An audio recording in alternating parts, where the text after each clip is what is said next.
আসসালামু আলাইকুম। সংবাদে আপনাদের সবাইকে স্বাগত। সংবাদ শিরোনাম। রাজধানীর আদাবরে ছিনতাইকারী ছুরিকাঘাতে ওসি এসআই আহত। পুলিশের অভিযানে 2 জন গুলিবিদ্ধ সহ আটক 4 জন। দোকানদারকে কুপিয়ে ওখান থেকে টাকা পয়সা নিয়ে যায় এবং মোবাইল টোবাইল নিয়ে যায়। ওই ঘটনার প্রেক্ষিতেই মূলত আমরা অভিযান শুরু করি। আধিপত্যের দ্বন্দ্বে নরসিংদীর রায়পুরায় দুপক্ষের সংঘর্ষ, গুলিতে 1 জন নিহত। লালমনিরহাটে শিশু হত্যার ঘটনায় অভিযুক্তের বাড়িতে ভাঙচুর, অগ্নিসংযোগ। সরকারের প্রতিনিধির সাথে দিল্লির ব্যবহার গ্রহণযোগ্য ছিল না, মন্তব্য তথ্য উপদেষ্টার। প্রভাব পড়বে দুদেশের সম্পর্কে, বলছেন বিশ্লেষকরা। আমি মনে করি যে বাংলাদেশ ভারত সম্পর্কের ক্ষেত্রে এই বিষয়টি মোটেও সুখকর এবং স্বস্তিদায়ক কোনো বিষয় না। এক্সপেক্ট করব এই ঘটনার প্রভাব এনগেজমেন্টের ক্ষেত্রে প্রভাব পড়বে না। সাবেক আইজিপি বেনজির আহমেদকে দেশে ফেরাতে দুবাইয়ে নথি পাঠিয়েছে দুদক। তার বিরুদ্ধে পাসপোর্ট জালিয়াতি ও দুর্নীতির 6 মামলা চলমান। সকালে আলজেরিয়ার বিপক্ষে ম্যাচ দিয়ে শুরু হচ্ছে বর্তমান চ্যাম্পিয়ন আর্জেন্টিনার বিশ্বকাপ মিশন। শুভকামনা জানিয়ে বাংলাদেশের সমর্থকদের শোভাযাত্রা। টেকটেক সভায় চীনা অর্থনৈতিক অঞ্চল প্রকল্প অনুমোদন, বিনিয়োগ আসবে $50 কোটি, কর্মসংস্থান হবে 1 লাখ মানুষের। নবায়নযোগ্য জ্বালানি, বিশেষভাবে সোলার বিদ্যুতের ব্যবস্থা সংযুক্ত করে এই প্রকল্পটা অনুমোদন দেওয়া হয়েছে। পদ্মা রেল সংযোগ সেতুর পিলারের কাছে মাটি কাটার ঘটনায় তোলপাড়, ঝুঁকির শঙ্কায় কাজ বন্ধের নির্দেশ জেলা প্রশাসনের। প্রয়োজনে সরানো হয়েছে, জানালেন মন্ত্রী। ওটা এক্সট্রা মাটি ছিল, এক্সট্রা ভাবে ভরাট করা ছিল, অবস্থাটা তৈরি করার জন্য, কনস্ট্রাকশন কাজের সহায়ক হওয়ার জন্য। রাজধানীর আদাবরে ছিনতাইকারী চাপাতির আঘাতে আহত হয়েছেন আদাবর থানার ওসি জাহিদুল ইসলাম ও এসআই তরুণ কুমার। এ সময় আত্মরক্ষায় গুলি চালায় পুলিশ। গুলিবিদ্ধ হয় 2 ছিনতাইকারী, পরে আটক করা হয় 4 জনকে। এর আগে আদাবরের ডেল্টা গার্মেন্টসের পেছনে এক বিকাশ এজেন্টের দোকানে চাপাতি ঠেকিয়ে ছিনতাইয়ের ঘটনা ঘটে। খবর পেয়ে অভিযানে যায় পুলিশ। সেখানে ছিনতাইকারীরা পুলিশের উপর উল্টো হামলা চালায়। সে সময় আহত হন ওসি ও এসআই। সেক্ষেত্রে 7 নম্বরে ওখানে একটা বিকাশের দোকানে ছিনতাইয়ের ঘটনা ঘটে। দোকানদারকে কুপিয়ে ওখান থেকে টাকা পয়সা নিয়ে যায় এবং মোবাইল টোবাইল নিয়ে যায়। ওই ঘটনার প্রেক্ষিতেই মূলত আমরা অভিযান শুরু করি। এবং আদাবরবাসী, মোহাম্মদবাসী তুমি বলবো যে কোনোভাবেই কোনো আতঙ্কিত হওয়ার দরকার নেই।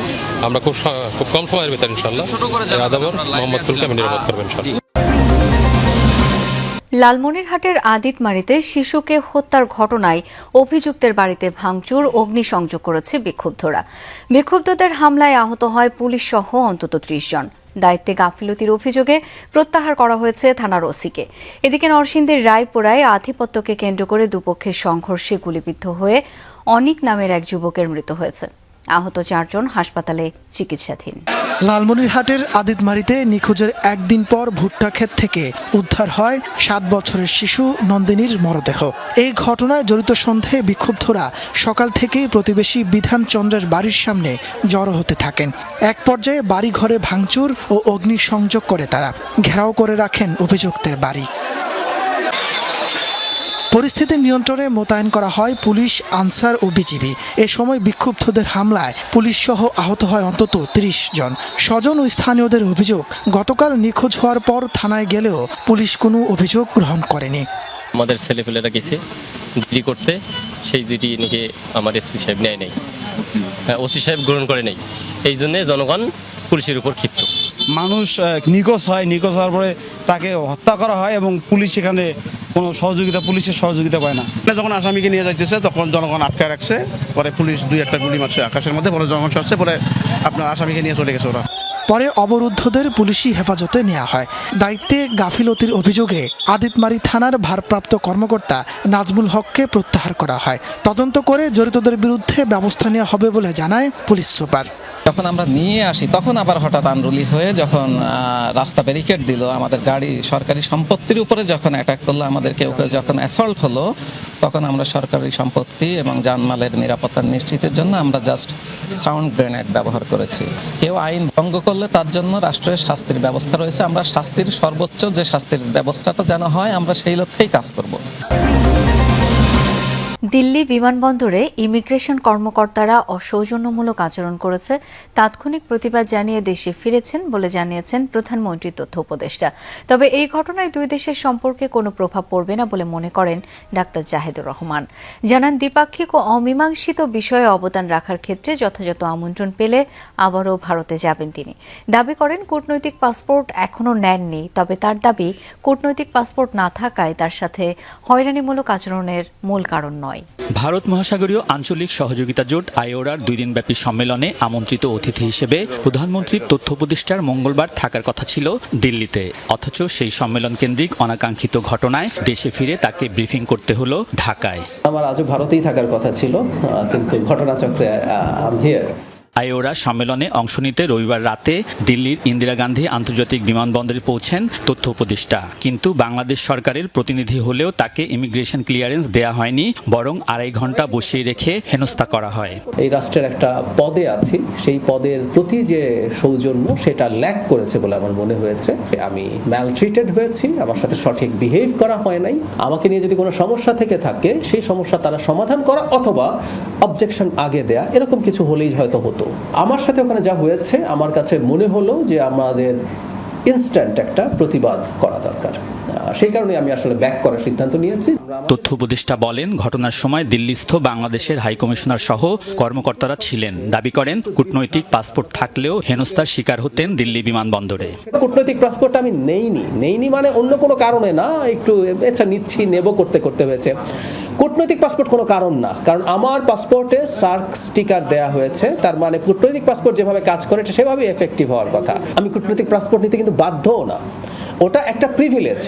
বাংলাদেশ ভারতের সাথে সমমর্যাদা ও সম্মানের সম্পর্ক চায়, প্রতিবেশী পাল্টানো যায় না, এই কথাটি বাংলাদেশের মতো ভারতের ক্ষেত্রেও প্রযোজ্য। তবে ভারতীয় কর্মকর্তাদের অসৌজন্যমূলক আচরণ দুই দেশের সম্পর্কে প্রভাব পড়বে না বলে মনে করেন তথ্য উপদেষ্টা।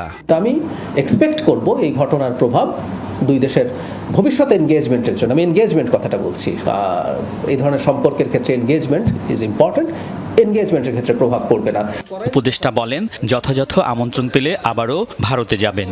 আমি যদি প্রপার ইনভিটেশন পাই, আমি নিশ্চয়ই যাব। আমাদের ভারতের সাথে এনগেজ করতে হবে এবং সেখানে যদি কোনোভাবে রোল প্লে করতে পারি আমি সেটা লুফে নেব। সাবেক আইজিপি বেনজির আহমেদকে দেশে ফেরাতে সংযুক্ত আরব আমিরাতকে চিঠি পাঠিয়েছে দুদক, জানিয়েছেন সংস্থাটির মুখপাত্র আক্তারুল ইসলাম। এদিকে পাসপোর্ট জালিয়াতি ও অবৈধ সম্পদ অর্জনের অভিযোগে তার বিরুদ্ধে দেশে এখন 6টি মামলা। একটি মামলায় বিচার চলছে, শেষ হয়েছে 5 সাক্ষীর জবানবন্দি, আর বাকি 5টি রয়েছে তদন্তাধীন। এসব নথিপত্র পাঠানো হচ্ছে সংযুক্ত আরব আমিরাতে। প্রধানমন্ত্রী তথ্য উপদেষ্টা ডাক্তার জাহিদুর রহমান জানিয়েছেন, বেনজিরকে বিচারের মুখোমুখি করতে প্রত্যর্পণের বিষয়ে কাজ করছে সরকার। আলজেরিয়ার বিপক্ষে ম্যাচ দিয়ে কাল নিজেদের বিশ্বকাপ মিশন শুরু করবে লিওনেল মেসির আর্জেন্টিনা। জয় দিয়ে আসর শুরুর প্রত্যয় কোচ লিওনেল স্কালোনির। ইনজুরি কাটিয়ে খেলবেন গোলরক্ষক এমি মার্টিনেজ ও হুলিয়ান আলভারেজ। বিপরীতে চমক উপহার দিতে প্রস্তুত রিয়াদ মাহরেজের আলজেরিয়া। বাংলাদেশ সময় সকাল 7টায় শুরু হবে ম্যাচ। যুক্তরাষ্ট্রের কানসাস থেকে আরও জানাচ্ছেন সহকর্মী মুজনে বিন তারেক। বিশ্বকাপ মিশন শুরুর আগে স্বস্তির হাসি কোচ লিওনেল স্কালোনির মুখে। শঙ্কার মেঘ কেটেছে, চোট কাটিয়ে আলজেরিয়ার বিপক্ষে খেলছেন গোলরক্ষক এমি মার্টিনেজ।